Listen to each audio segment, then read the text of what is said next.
Recording in progress. Welcome in to the Friday episode of RJ Bell's Dream Preview. I'm your host, the real_G Warner on Instagram, Patreon, Twitter, and on YouTube. Unfortunately, I am alone today as Munaf just got back into the United States, but unfortunately told me his eyes were too heavy to do this podcast together. So I will carry on in his stead. I do have a best bet from him for this Friday card. I will be going through all of it, giving my own best bet. We've been very hot lately, 10-1 our last 11. Just not too shabby, 91%. Hope to continue that moving forward. Do have promo codes for to save some money at pregame.com. Plus, I have also a contest, which I've mentioned in the last two episodes, but a free contest, top 5 places win free money at pregame.com. So all of that will be here. Thank you for tuning in, whether you're watching us live or catching the recorded versions on your various platforms. Please leave a 5-star review wherever you can. And if you want to have more baseball content or just content in general, please check out Betting the Pitch across the various platforms that you'll end up finding me on. So today I'll start on the Friday card. We'll go in rotation order. As opposed to the order of start. I just want to make sure I note that before we get into this card so everyone knows where to follow along. I have been tracking where numbers have moved since they've been released, and then give you an idea of what I'm looking for or looking toward, and then give you an idea of my best bet for this episode. I personally 5-1 in the last 6, 83%, not too shabby. But one half game behind Munaf and his 5-0 record. Like I said, I do have his pick for tonight. I want to make sure actually while I'm saying that I do have it in front of me. And I do post a little bit of a write-up from him as well, which I will try to make not sound as auto-tune or just like I'm reading it. But we'll start in the National League. We had a big matchup on Thursday night between the Atlanta Braves visiting the New York Mets. Crazy ending in extra innings, of course. Great performance from Chris Sale, but it wasn't enough. And we saw Ramon Laureano playing right field, which he's done a lot in his career, but ultimately a center fielder overrun in I guess a ballpark he's not too familiar with. So a big overrun and a pop fly by Jeff McNeil. I'm not sure if it was actually ruled a hit. It probably was. He's been super hot. And I guess those hits keep on coming. But the Mets have been playing really well, and they're bringing back Kodai Senga for his first start of the entire Major League Baseball season. Unless I'm mistaken, he's been out for a very long time, and it's been a very long rehab filled with setbacks and plenty of other things. I think everyone expected him to start a long time before July 26th. But we're here, so let's get used to it. And I'll start with kind of where this number is now, give you an idea. So Atlanta will be starting Charlie Morton on the other side. Currently, Kodai Senga, a minus 134 favorite at home. This has climbed, at least since I've been watching it, up from minus 118 through minus 124, 126, now to minus 134. So that's a pretty significant difference, probably about, 10% or so in CLV if you took the Mets at the open. But comes back with the Braves, a plus 123 underdog on the road. Over-under is 8 here. Juice all the way to under, minus 124 as we see it. It started with a very, very juiced under 8.5. We've come down half of a run, maybe based off of Thursday's result. But we saw a lot of work from Jose Butto in the Mets bullpen. Finished or covered 3 innings after Luis Severino bailed him out of a jam as well.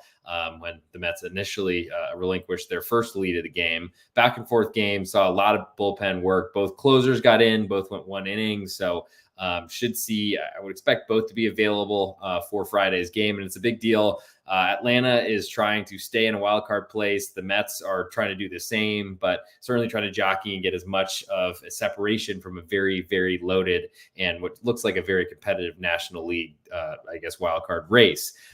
In terms of where this one should move, I mean, we've seen Mets money come in really from the beginning as well as under. I don't really see either of those things changing. I feel like Kodai Senga, though, didn't look great in his minor league outings from what I read. Didn't watch any of them.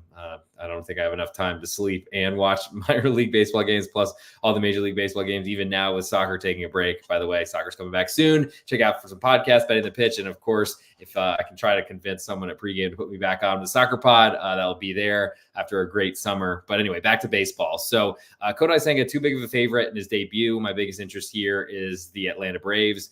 I'm kind of surprised that Senga is this big of a favorite. Very surprised at that point. And I guess I'll go with the marketplace and say under is probably my expectation for a result on the total. but not really feeling great about either of them. I think the biggest question, though, is the Atlanta Braves offense at this point, which has not really done much for a lot of the season and keeps losing bodies now with Ozzy Albies on the IL to join Acuna and plenty of other players as well that I probably don't have enough time to go through and list. We'll move to the next game in the National League, and that is the Miami Marlins visiting the Milwaukee Brewers, fresh without Christian Yelich, who's freshly added to the injured list himself, might have season-ending back surgery. Just really sad to hear his back has plagued him for his entire career. He's been a great player and might win the batting title if he has enough at-bats, but I'm thinking he might not be back at least for the regular season. We'll see if he comes back for the playoffs. But Miami Marlins will bring Trevor Rogers in with him. He's stabilized a lot, former Cy Young Award maybe winner or Rookie of the Year in the NL. That's really fallen on hard times. But he's starting on the road at Milwaukee. Freddie Peralta taking the ball for the Milwaukee Brewers. Currently Peralta minus 217 favorite. Total is 8, just a little bit more to under than to over. Haven't seen a huge move in the money line here. The Marlins are getting plus 195, so nearly 2-1 odds. And they deserve it because they're a really bad team, one of the worst, if not for the White Sox this year. Probably be talking about them being a surprise cellar dweller. The Brewers have been great at home, but it's hard to really trust them. I feel Freddie Peralta has also been really kind of so-so this year. A lot of strikeouts as always, but really hasn't been that impressive. So I'm not really sure there's much for me to do with this one. Maybe look to a Marlins plus 1.5 on the run line. Choose to split both ways on that one. Not really sure where that one will go. Or maybe just try to bet under 8 that both these pitchers have some success. That's probably my biggest interest, is under 8 in that matchup. Move next to the Washington Nationals and Mackenzie Gore. He's on the road visiting Sonny Gray in St. Louis. Looks like the Cardinals are minus 161 favorite at home. Over under is 8, just all the way to under. In terms of where this number has moved, we've certainly seen some St. Louis Cardinals money come in as this number's climbed from plus 138 of Mackenzie Gore to the current plus 148. Total stuck right where it opened, very juiced to under 8 right now. Mackenzie Gore, I think the fantasy baseball community is kind of fallen off the bandwagon. He's really struggled with his control, and I feel like might be showing the wear and tear of a lot of innings because he's made a ton of starts this year and still is a pretty young pitcher, despite being talked about for years and years and years about this, maybe the second coming of Clayton Kershaw, maybe with a little bit more velocity. On the other side, Sonny Gray, disappointing, I think, in general, and generally, he's a big favorite, and I usually want to be against him. I'm worried about the Nationals at this point. They've sold Hunter Harvey to the Kansas City Royals. That showed their intentions. I do like them against righties more than against lefties. That means Jesse Winker gets in that lineup, but I just don't know that there's enough here for me. Lean to the Nationals plus 148, and I guess to under 8, but I just don't know that I feel so good about the Washington Nationals bullpen that was undervalued for so long this season. Don't have a number yet for Pittsburgh and Arizona. I think it's going to be Luis Ortiz, I believe, for the Pirates, and Zach Gallen for the Arizona Diamondbacks. D-backs have been very good lately. Markets love them for a while. They've been very hot. But I do think that Luis Ortiz is someone I want to back potentially on Friday evening. Move next to the Colorado Rockies visiting the San Francisco Giants. Kyle Freeland at Kyle Harrison. I guess I'll pick Kyle to win this one. Looks like the Giants currently a minus 176 favorite at home. Total is 8, just a little bit more to under. That's climbed a little bit, about up 10% from plus 151. Colorado Rockies initial price I saw at Bet Online, now 161. Total 8. A little bit more juice. The under flex the park. Not a lot of runs expected in that one, and I think I agree there. Don't love Kyle Harrison, but do love fading the Colorado Rockies away from home. And I guess the big question is, can you trust Kyle Freeland against the San Francisco Giants lineup that really just hasn't done much, though? Honestly, has one of the hottest hitters in baseball, their new shortstop in Fitzgerald. Biggest interest here is probably under, expecting the San Francisco Giants to win a low-scoring game as they always do at home, and potentially having one less at bat certainly gives a benefit to that under 8. We'll move now to the American League. We'll start with the Detroit Tigers hosting the Minnesota Twins. We got Pablo Lopez on the road mound, I guess, for the Twins, visiting Kaider Montero, who I bet in his last game on Sunday against the Blue Jays. He was not very impressive, but ultimately did have a lead at one point as a big underdog, but the Tigers' Ben was not able to hold it. They were today in a getaway day game, 4th game of 4 to split a series at Cleveland. I still feel like the Tigers have been playing well. I'm very scared that they're going to start selling a lot of pieces. Jack Flaherty is probably one of those. And I think they will keep Tarek Skubal. We'll see. And stay tuned. There's a betting the pitch episode coming out on Tuesday with my guy at A Brooks Bets. And we're going to be talking about the trade deadline and what we expect moving forward till that deadline and what we expect from teams that have made moves. Really looking forward to a very exciting week of baseball. But for the Twins, they're minus 159 road favorite, pretty gigantic. Totals 8, juices split both ways. Only way I could lean is the Tigers. The Twins are getting really way too much here, or giving way too much. I don't love Montero, but he should be able to keep the ball in the ballpark in a very, very big yard in Detroit. Minnesota on the other side, Pablo Lopez is good. Pitches really to his competition, and I think or can dominate the weak teams. But we've seen the Tigers lineup wake up a lot lately. They've had some call-ups kind of shine in a lot of spaces. We saw Bly Madris do really well, or Madras do really great today. Jason Benetti's pick to click finally hit once this season. But I just got to say that the Tigers look the most interesting to me. Might even like that plus 1.5 run line at home, though. You do give that extra at bat to the Twins. But I think the Tigers win this game, so I'd probably go with the money line, if anything. Moving next to the Texas Rangers, local team as I'm recording this from the east side of Dallas right now. We got Texas and Andrew Heaney starting on the road in Toronto, north of the border at Yusei Kikuchi. Currently, Kikuchi minus 123, minus 123 favorite. Total is 8, just more over than to the under. Where has that moved? Not too much, but some money has come in on Toronto, surprisingly, after a blowout at home against the Tampa Bay Rays in the series finale. They did get to stay home, or do get to stay home for this Friday matchup, whereas Texas had their own fourth game with the Chicago White Sox and then had to travel, use their passports, get across the border. But honestly, Toronto's been a really friendly atmosphere. It always is. Canadians are super nice. Maybe it's a maple syrup, but ultimately they're just not very good at hitting. And Yusei Kikuchi might get pulled early from the start. You never know, because he is a trade piece with, I think, the last year of his contract expiring, and the Toronto Blue Jays know they are out of it and need to get something. With that said, Andrew Heaney's been very good. Certainly hard to trust at times, but he's the side I want here. So give me that plus 113 on the Texas Rangers. I lean to under 8 as well. Two very underachieving lineups, and I don't see that changing on Friday evening. Move next to the Boston Red Sox, and they're hosting the New York Yankees. Nestor Cortez and their struggle bus visits the Boston Red Sox. Brian Bayo going for the Red Sox. Currently Cortez minus 122 favorite. Total here is 9.5. And I got to say, Brian Bayo's got great stuff, was kind of billed as the next Pedro Martinez, but we haven't seen that yet, to say the least. A lot of issues with the Red Sox, especially coming off an embarrassing 20 runs conceded and a loss to the Colorado Rockies, losing 2 out of 3 in Denver last week. But they did have a travel day, and ultimately will get their closer, Kenley Jansen, back, who didn't make the trip to Colorado to not spur any heart complications that he's had throughout his career there. I think from a Yankees perspective, I mean, they probably deserve to be favorites.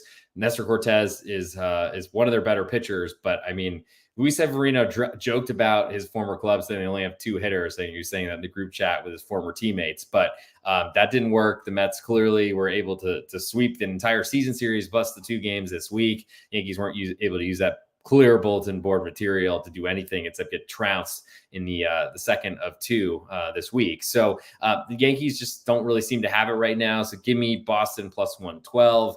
And I think I like over 9.5, expecting to see some runs in Fenway, because there's no foul territory, and very, very easy.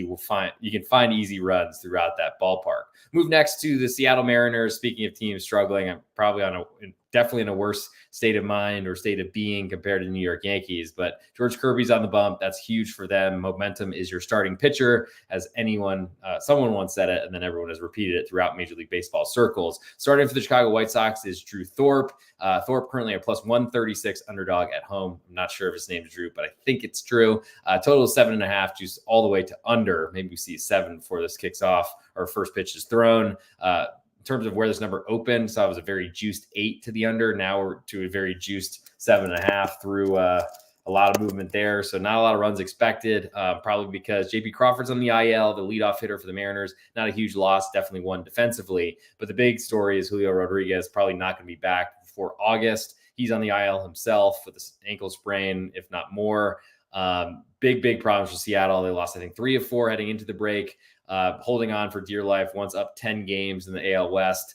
That was down to 1 at the break, thanks to losing 3 of 4 into the break against the Angels on the road. Well, then they lost 2 out of 3 to Houston at home, and then lost all 3, got swept at home by the Los Angeles Angels of Anaheim, one of the worst teams in baseball. Now they go to the Chicago White Sox. So can they get right? I would bet they can't. So give me the White Sox plus 136. And I think I lean under 7.5. Just don't expect any offense in this matchup whatsoever.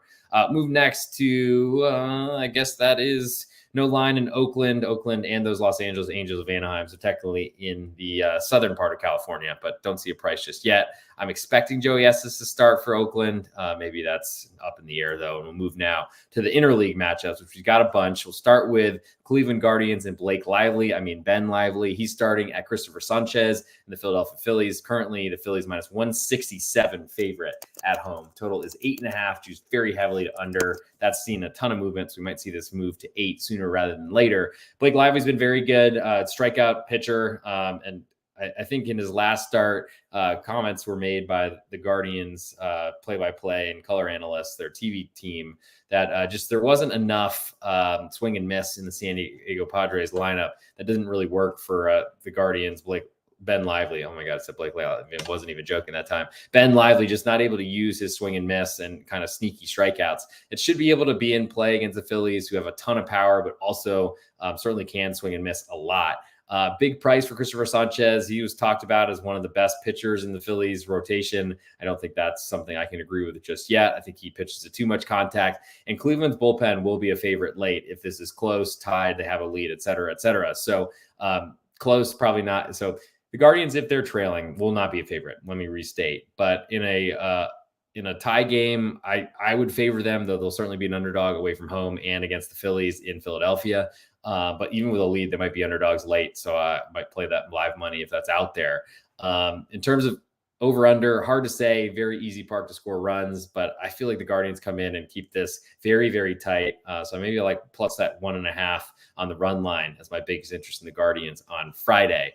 Move to the next matchup, and that is the Cincinnati Reds visiting the Trop in Tampa, or St. Petersburg, for the Tampa Bay Rays. Shane Baz starting for the Tampa Bay Rays, Nick Lodolo for the Cincinnati Reds. Great pitching matchup with the future of Major League Baseball, most likely. In terms of numbers here, we got the Rays minus 111 favorite at home, total 7.5, just split both ways. We've seen some movement on the total, no movement at all. Actually, the price is still the same from the opener when I was looking at it.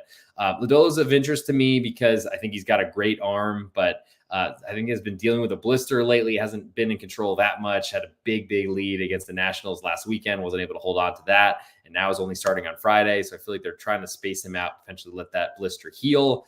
My biggest interest here probably is in that, I guess it's in Shane Baz at home. Tampa Bay Rays are great at home. That's probably my biggest interest there. I'm not really sure that I completely want that necessarily. Shane Baz is not a pitcher I really want to back. I'd like to be against him. But if he's going to be a cheap underdog, a cheap home favorite, I think that's easy enough for me there to play the Rays minus 111. Also lean under 7.5, but there's a lot of blow up potential in both these starting pitchers, unfortunately. So I'm not sure I can let that go. We do have a line finally for San Diego at Baltimore. First number I'm seeing is currently right now live.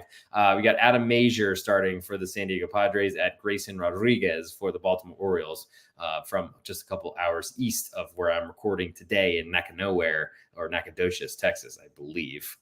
Quote me on that, or hit me on Twitter at @the_Real_G Warner if I got that wrong, but I think I'm accurate. The Padres, big price. Haven't seen a plus 174 for them this season, really. Not that I can remember, maybe at Los Angeles. But they are talented. I just don't think Mazur, he's making a spot start here. Padres look good for essentially fighting into that playoff picture. I think they're in a position right now. If the season ended today. I just don't really know that they're going to go into Baltimore, who has certainly been leaking oil for a while now and had a really ugly game on Thursday, getaway day in Miami against the Florida Miami Marlins. I'm not really sure where to go this one. It's a great under park, so I'll probably go under 9, if anything, in this one. Just don't really know that I trust Mazur enough to really make that play. Moving now, if I could scroll a little bit further to the Los Angeles Dodgers visiting the Houston Astros, big series, of course, on the third coast. We got the Dodgers starting Gavin Stone, Houston Astros starting Framber Valdez. Currently Valdez minus 123 favorite, which he's been getting bet a fair amount since I've been watching this number. Total is 8.5, juice all the way to under. And I think I haven't had a ton of success fading against the Dodgers. I feel like they've been very fortunate, but winning a lot of games at home. I'd like to be against them as much as possible. It's just very weird to want to fade the Dodgers as an underdog on the road, though that generally I think is the time to do it. That's when they do lose games, because I don't think anyone's giving the Dodgers a bunch of extra plus money odds to bet them unless they fully believe in the Astros in this case, or other teams the Dodgers would go on the road to face. We saw them really struggle in Detroit entering the break. We saw them struggle get swept by the Phillies as well. Framber Valdez, my biggest interest here, minus 123. I think you probably want to grab it now, though honestly, there probably is some Dodger money coming in at some point. I don't think Mookie Betts will be available for this matchup. And there certainly are some questions for Framber Valdez, but I do think lefties, especially right now with the current makeup of the Dodgers lineup, is the best way to go about putting a lefty against Shohei Ohtani and also Freddie Freeman, and just dealing with the other righties, misfit toys that are in that Dodgers lineup. So give me the Astros minus 123, though it's a little bit more expensive than I think I was hoping for. Move next. I think this is the last game on our card. The Chicago Cubs and Kyle Hendricks visiting Brady Singer and the Kansas City Royals. Looks like currently Singer minus 135 favorite at home. Over under is 9, juice almost all the way to over. Two teams that I think are kind of going in different directions. The Cubs have really been struggling offensively. Looked like they'd fixed that going to the break, but really it's just their pitching that's been so good. The Royals pitching has not been at a huge blown save to cost them the series at home on Wednesday night against the Kansas City Royals. Against the Arizona Diamondbacks. We're talking about the Royals. Price here is too big, I think, for Brady Singer, who just I don't believe in his pitch mix. Big recruit prospect, of course, started his career off well, but I think he's been struggling really ever since. So I'm not really a believer there. Give me the Chicago Cubs plus 124. My biggest interest in that one. Looks like we have a ton of early games in this slate. Late one would be the Rockies at the Giants, and potentially when we get a line for the Angels and Athletics, but going to be a very, very early card. Going to have a lot of work on this Friday afternoon. So it's time to get the best bets. Before we get there, I got a couple things to rattle off to make sure. I do have a best bet for Munaf, 5-0 last 5. I'm 5-1 last 6. 1.5 game behind in that little streak, but 10-1, 90%. I think all of you would take that in your own bets. So want to give you a $50 coupon, the second half, Major League Baseball all access, every pick until the World Series. You only pay $2.99, save $50, good for 7 days for the podcast release. Use that promo code TRADE50. We're getting ready for the trade deadline. Like I said, I do have a podcast coming out on my own network, Betting the Pitch podcast. We're discussing the trade deadline in detail, probably on Sunday as well. Munaf and I go back and forth about what we're expecting. It's going to be a really great few days. A lot of teams are still in this race, and it should be pretty fun to see how much some of the big ones are going to pay for relievers. That seems to be the most interesting to me. Use that promo code TRADE50, TRADE50, and that will save you $50 on all access. You buy me throughout the rest of this Major League Baseball season. It went, I think, all the way through November last year for less than $300, $299 right now with that promo code TRADE50. Also want to mention the Major League Baseball free second half King contest. Top 5 places win. You got to make 100 picks. Maximum is 250. It's all about net profit. So go hit all the big underdogs, and that's how you win it. Or maybe even big favorites, I guess, if you just have a really high hit rate. But first through fifth gets pregame bulk dollars from 500 to 100. All worth it. It's free to enter. Join today. Pregame.com. You can find the MLB second half King contest. So now it's time for the best bets portion of the show. I know it's why everyone's tuning in. Hopefully you didn't fast forward through the remainder of me talking on a one-man band type of style for the rest of this podcast. But I do have Munaf's pick, 5-0 last 5. Certainly want to make sure I get that going for all of you. Let me see if I probably should record this and put this on Instagram as well for everyone to listen to, because we're trying to champion this awesome record that we've had so far. So I got the phone queued up. We'll see this at @the_Real_G Warner on Instagram and probably on YouTube tomorrow as well. You might be watching live on YouTube too, which I appreciate all of you checking us out right there. Of course, this will be available on the RJ Bell's Dream Preview podcast. And please subscribe, leave a 5-star review there if you haven't already. Basically, anywhere you see me recording a podcast, if you leave a 5-star review, it's huge for the Circuit rankings, and I would very much appreciate it. So I'll go to, I guess, Munaf's best bet. This is 5-0 on the line, coming straight out of Italy with this pick. Pasta maybe in his mouth or probably in his stomach at this point, coming back into the U.S. but he's got a best bet for you, and then I will deliver mine as well. So I'll start with Munaf just to get that out of there so that everyone can hear it. He wants the New York Yankees money line. They've been struggling, but I guess Munaf is of the mind to back the Yankees, potentially taking advantage of also struggling Red Sox, who got very much so embarrassed on Wednesday in Denver, then had to travel all the way back to the East Coast. Have been licking their wounds, and maybe that impacts I guess, confidence potentially of the Boston Red Sox for a really big rivalry series. Despite the struggles of the Yankees, this is a great opportunity for them to take game one of this series. Red Sox are 3-13 straight up and 2-14 against the run line in game one of a series at home. Add to the fact that they're coming off a series in Coors Field where the bullpen got taxed. A lot of questions, of course, about the defense. We saw 4 errors while Nick Pivetta was still in the game, probably more when he left. Bayo struggled at Fenway Park, posting a 6.20 ERA. So Munaf is grabbing the Yankees to take game one. And that will be his best bet, putting it on the line. 5-0 last 5. Hopefully he gets to 6-0. Would love to see it. So I guess it's time for my best bet. So let's get into it. Hey, this is Real_G Warner on Instagram, Patreon, Twitter, and on YouTube. This is the ultimate best bet for RJ Bell's Dream Preview, Major League Baseball edition. You just heard, if you're listening to the full episode on all the various platforms, Apple Podcasts, Spotify, YouTube, of course. Munaf Manji, 5-0 last 5, went for the New York Yankees, a -122 favorite away from home as his best bet, pretty much betting against the Red Sox struggles in game one openers of series throughout this entire season. It's been incredibly bad, 1-14 straight up, I think he said. So ugly. 3-13 straight up, 2-14 against the run line. For my best bet, though, I'm the Real_G Warner on Instagram, Patreon, Twitter, and on YouTube. I'm going to go with the Tampa Bay Rays, -111 favorite, slight favorite at home. Don't love Shane Baz, what I've seen from him so far this season, but I do believe in the Rays bullpen. I do believe that they're one of the best teams in baseball at home. And I just feel like Nick Lodolo is still on my fade train with that blister issue he's been dealing with all season. So grab the Yankees -122 and the Rays -111. And that'll do it for this episode. Thank you so much for tuning in. We'll be back, hopefully, Munaf, not just me, for a 4th straight episode, but hopefully some winners, improve on our 10-1 last 11. Odd number there because unfortunately I had a rain out for my best bet last Friday, but hopefully that doesn't happen. That's why I picked in a dome today for this Friday episode. We'll see you all Sunday night talking about baseball for the next week. And please use that promo code TRAD trade 50 for $50 off a season-long package. Grab mine, grab plenty of other great handicappers at pregame as well. Recording stopped.